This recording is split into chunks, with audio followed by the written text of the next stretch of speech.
ప్రేమ, యేసుని ప్రేమ.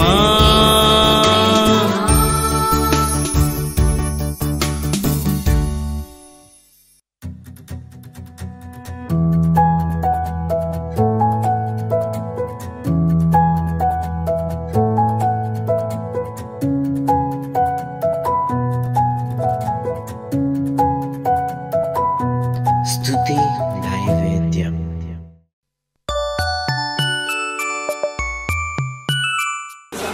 కొరింథీయులకు రాసిన 2వ పత్రిక 7వ అధ్యాయం మొదటి నుండి మనం చదువుకుందాం.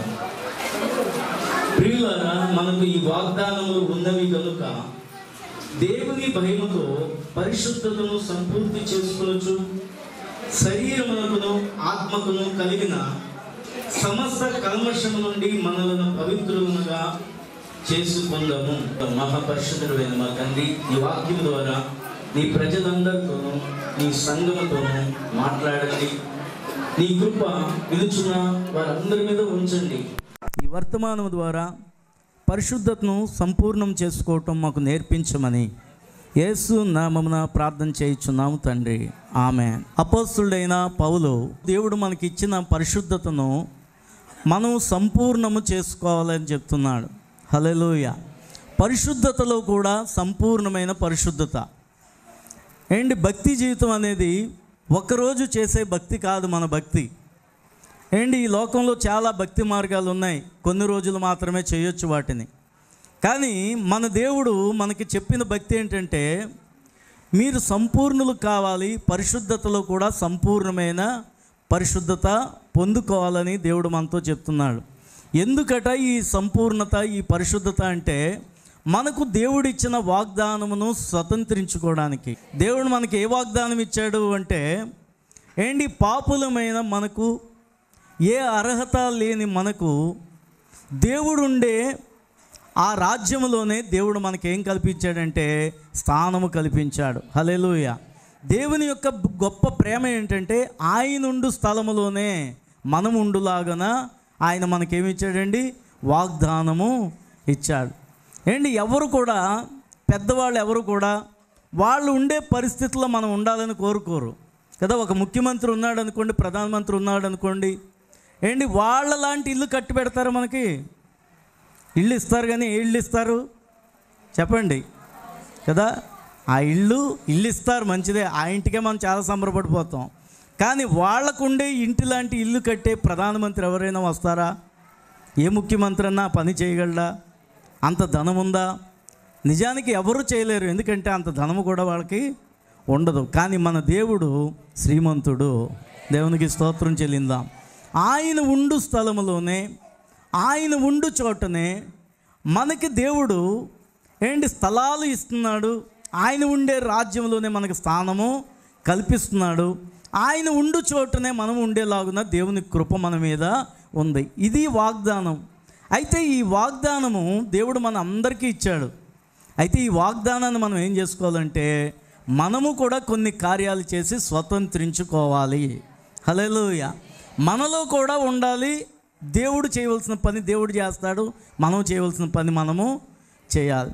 ఇక్కడ అపోస్తలుడైన పౌలు ఏమంటున్నాడంటే, పరిశుద్ధతను సంపూర్తి చేసుకొనుచు, ఏంటి, శరీరానికి ఆత్మకును కలిగిన సమస్త కల్మషము నుండి మనం ఏమవ్వాలంటే విడుదల పొందాలి. శరీరానికి ఆత్మకి మనిషికి ఏముంటుందటండి, కల్మషం ఉంటుంది కదా. మనలో ఏముంటాయి, ఎంత మంచోళ్ళమైనా ఏదో ఒక కుళ్ళు కుతంత్రం ఉంటుందో లేదా? అది లేకపోతే మనుషులమే కాదు కదండి. కుళ్ళు లేకపోతే మనుషులమే కాదు. అందుకనే దేవునికి మనకి చాలా తేడా ఉంది కదా. ఆయన కరుణ కలిగిన దేవుడు, కల్మషం లేని దేవుడు, కృపామయుడు, ఆయన పరిశుద్ధుడు. ఆయన ఆశ ఏంటంటే ఈ పాపులైన మానవుల్ని అట్టి రీతిగా ఉంచాలనే ఆయన ఆశ. అయితే ఇది అసాధ్యమా మన జీవితంలో అంటే అసాధ్యం ఏమాత్రం కూడా కాదు. ఈ రోజున మనం పరిశుద్ధతలో ఏంటి దినము దేవునికి దగ్గర అవటంలో ఏం చేస్తే మనం అవుతామో, ఏమి మనల్ని అలా నడిపిస్తాయో మన వాక్యంలో మనము చూద్దాం. హెబ్రీలకు రాసిన పత్రిక 12వ అధ్యాయం 1వ వచనం చదవండి. ఎవరైనా తీస్తే చదవచ్చు. చూడండి, ఇంత గొప్ప సాక్షి సమూహము మేఘము వలె మనల్ని ఆవరించి ఉన్నందున మనము కూడా ప్రతి భారమును సులువుగా చిక్కులు పెట్టే పాపమును విడిచిపెట్టి విశ్వాసమునకు కర్తయు దానిని కొనసాగించువాడునైన యేసు వైపు చూచుచు మన ఎదుట ఉంచబడిన పందెములు ఓపికతో పరిగెత్తుదాము. నిజంగానే కొంతమంది మనకి మాదిరిగా ఉన్నారు. వాళ్ళు ఎవరంటే బైబిల్లో ఉండే చాలామంది భక్తులు. వాళ్ళు సంపూర్ణతను పరిశుద్ధతను సాధించినప్పుడు మనం ఎందుకు సాధించలేము అనే ప్రశ్న మనం ఎప్పుడూ వేసుకోవాలి. దేవునికి స్తోత్రం, హల్లెలూయా.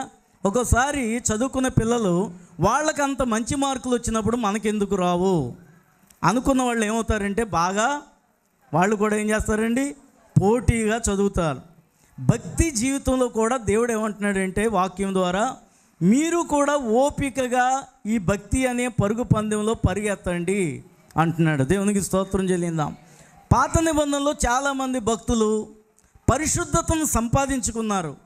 వాళ్ళు కూడా మనలాంటి మనుషులే, కానీ వాళ్ళను దేవుడు ప్రత్యేకించి పుట్టించలేదు, కానీ ప్రత్యేకంగా వాళ్ళకి ఏదో క్రొత్తది ఇవ్వలేదు. కానీ దేవుడు వాళ్ళని కూడా మనతో ఎలాగైతే మాట్లాడాడో మనతో ఈ రోజున వాక్యం ద్వారా ఎలాగ మాట్లాడుతున్నాడో వాళ్ళకు కూడా దేవుడు అప్పుడప్పుడు ప్రత్యక్షమై ఏం చేసేవాడంటే నువ్వు ఇలాగ ఉండాలి అనేది చెప్పేటప్పటికి అదే మాటలను వాళ్ళు పట్టుకొని జీవించేవారు. అందుకనే ఈ రోజున వాళ్ళు ఏమయ్యారంటే పరిశుద్ధ సమూహముగా, సాక్షి సంఘముగా పరలోక రాజ్యంలో ఈ రోజున వాళ్ళు ఒక మాదిరిగా మనకు ఉన్నారు. దేవునికి స్తోత్రం చెల్లిందాం. ఇంత గొప్ప సాక్షి సమూహం అని ఎందుకు అపోస్తలుడైన పౌలు చెప్తున్నాడంటే, ఇంతమంది వాళ్ళు ఏం చేసుకున్నారంటే పరిశుద్ధతను సంపూర్తి చేసుకున్నారు.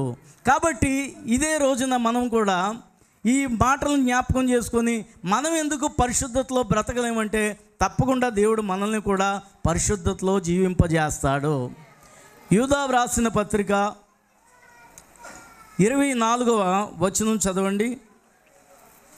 తొట్టిల్లకుండా మిమ్మను కాపాడుటకును తన మహిమ ఎదుట ఆనందముతో మిమ్మల్ని నిర్దోషులుగా నిలవబెట్టుటకును శక్తిగల మన రక్షకుడైన అద్వితీయ దేవునికి మన ప్రభువైన యేసుక్రీస్తు ద్వారా మహిమయు మహాత్యమును ఆధిపత్యమును అధికారమును యుగయుగములకు పూర్వమును ఇప్పుడును సర్వయుగములను కలుగునుగాక. హల్లెలూయా. తొట్టిల్లకుండా మనల్ని కాపాడేవాడు ఎవరు అంటే దేవుడే. ప్రతి మనిషి ఈ లోకంలో ఏదో ఒక విషయంలో తొట్టిల్లక మానడు. అయితే తొట్టిల్లే వాళ్ళని మరలా దేవుడు ఏం చేస్తాడు, కాపాడుతాడు. మన పరిశుద్ధతను ఒక్కోసారి మనం పోగొట్టుకోవచ్చు, కానీ దేవుడు మనం మరలా దేవునికి కానీ ప్రార్థన చేస్తే ఆ పరిశుద్ధతలో దేవుడు మనల్ని ఏం చేస్తాడు, నడిపిస్తాడు. మహాపరిశుద్ధుడు అయిన మా తండ్రి, నీ ప్రేమతో మమ్మల్ని పిలుచుకున్నావు ప్రభువా, నీ ప్రేమతో మమ్మల్ని ఏర్పాటు చేసుకున్నావు. నీ పరిశుద్ధుడు కాబట్టి మమ్మల్ని కూడా పరిశుద్ధంగా జీవించమంటున్నావు. ఇదిగో నాయనా, నీతో సహవాసం చేస్తే సంపూర్ణమైన పరిశుద్ధతను మేము పొందుకోగలం ప్రభువా. ఆనాటి భక్తులు నీతో సహవాసం చేయడాన్ని బట్టే, ఈ లోకాన్ని ద్వేషించడాన్ని బట్టే, నిన్ను హత్తుకోవటాన్ని బట్టే పరిశుద్ధులుగా జీవించారు. నీ వాక్యమే మమ్మల్ని పరిశుద్ధంగా నడిపించగలదు ప్రభువా. నీ రక్తము ద్వారా, నీ నామం ద్వారా, నీ ఆత్మలో మమ్మల్ని కడిగి నీ వాక్యంలో మమ్మల్ని నడిపించండి. నీ కృప మా అందరి మీద ఉంచండి ప్రభువా. నీ వెలుగులో మమ్మల్ని నడిపించి వెలుగు కార్యాలు చేసేవారముగా, నాయన వెలుగై ఉన్న నిన్ను ఇతరులకు చూపించేవారముగా మేము బ్రతకడానికి సహాయం చేయండి. సంఘ బిడ్డలందరినీ దీవించండి. వారి వారి గృహాలకు వెళుతుండగా శాంతి, సమాధానము, నెమ్మది, దీవెన, ఆశీర్వాదం, ఐశ్వర్యం, ఆరోగ్యం సమస్తమును బిడ్డలకు దయచేయమని, అన్ని విషయాల్లో నీ కృపను తోడుగా ఉంచమని యేసు నామమున ప్రార్థన చేయుచున్నాము తండ్రి, ఆమేన్. ఈరోజు పుట్టినరోజు జరుపుకుంటున్న ప్రభువుని దేవుడు దీవించి ఆశీర్వదించి ఇంకా మంచి ఆరోగ్యంతోనూ అన్ని విధాల వర్ధిల్లేటట్లుగా దేవుడు దీవించుగాక. Happy birthday to you Prabhu. God bless you.